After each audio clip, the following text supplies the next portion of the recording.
All right, so you've taken all the local stories you want to get updates on. My turn, we do business and we give you an update of exactly where business trends is moving as at this time. My name is Kwekutimi. You're welcome to our world of business. And if you care to know, we're coming to you live from Adesa Way. Let's get to the details of the stories now. As research scientists at the Cocoa Research Institute of Ghana, well, most people will call it Craig and Tafo, want farmers to venture into cola cultivation as it has the potential to become one of the country's cash crops. Now, although Ghana is rated as the major cola producing country in West Africa, Nigeria is the highest in the sub-region, producing almost 70% of the world's cola nuts. Cola nut is the fruit of the cola tree, a native to the tropical rainforests of Africa. Cola nut seeds are popularly chewed as a caffeine-containing stimulant and are an ingredient in some soft drinks. In Ghana, the crop is cultivated mainly in the Western, Volta, Ashanti, Eastern and Bono-Ahafo regions, where it serves as the main livelihood of many farmers and traders. Research on the improvement of cola productivity and utilization is one of the mandates of the Cocoa Research Institute of Ghana. A lot of farmers are coming for our materials. Therefore, I think gradually people are beginning to know the importance of cola. I know people buy cola from here and then send to Nigeria. I don't know whether it's being regulated or not.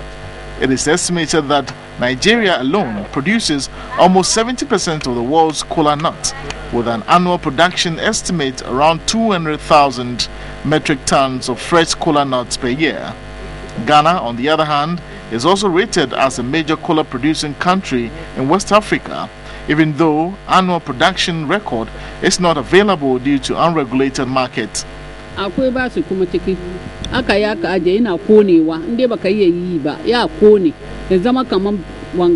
We sometimes incur losses, so we do not buy a lot of the cola, but it generates much of revenue.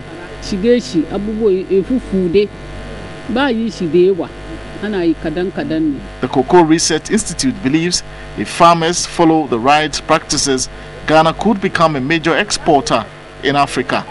We do have market for cola. Currently, a lot of people are interested in going into cola cultivation, and then we are giving them some of these materials, as you've seen here, to use to establish their fields.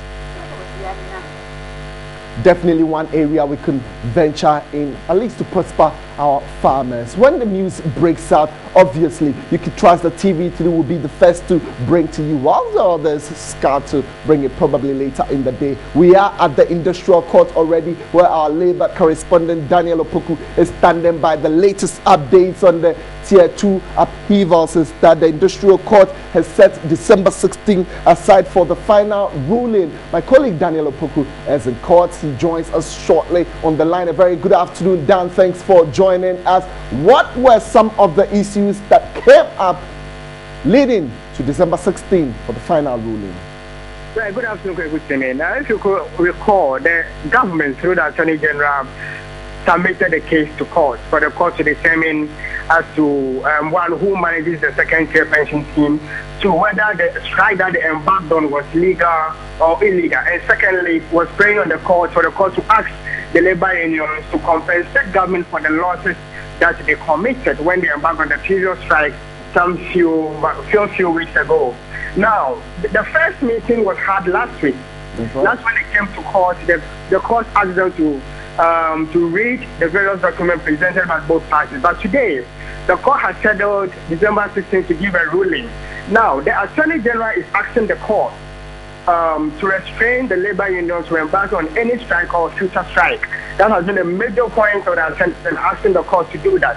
And in response, when we listen to the Council of the various labor unions, they are saying that the court, more or less, there's a law in the Constitution, that's Article 33, which encourages them to also embark on a strike when they are not happy with certain things that they deem may not necessarily be too good for them. And secondly, they also quoted portions of the International Labour Organization Convention number 87 to buttress their point to court. Having listened to both parties, the court has agreed that since December should be the day for the ruling. 16 December will be the date, and definitely later tonight on News 360 will be the time to get all the updates on this particular story. Daniel, thank you very much for coming through with those updates. Well, just before I let you go, I'll quickly go to the markets and we'll try to find out how the Ghana cedi has performed against other major trading currencies. It's seen some robust levels, but in and around this time, it's seen some marginal drop. We'll find out how the British pound has traded against the Ghana cedi, and that's just about it. Within the early part of the day, the interbank market announced that we could trade the British pound at 5 Ghana cedis 0030 pesos. That means the cedi has gained significantly against that of the British pound. So that's the buying rate, that if you are interested to sell into the banks, this is the rate you should expect that they would be buying it at. Now, when you are interested in selling it, well, they would be selling it to you, but if you are interested in buying it, those are some of the figures you'd be getting. 5 Ghana cedis 0076 pesos. Well, depending on where you're changing your money, obviously from the forex bureaus and from the various banks, they would have their add-ons to it. We cannot go into that. We would always stay on the interbank market rate that is given to us. Just before I go, a touch on the US dollar will give you a clear insight into what is happening on the forex market. 3 Ghana cedis 1962, and then 3 Ghana cedis 1987. My job is done. My name is Kweku Temen.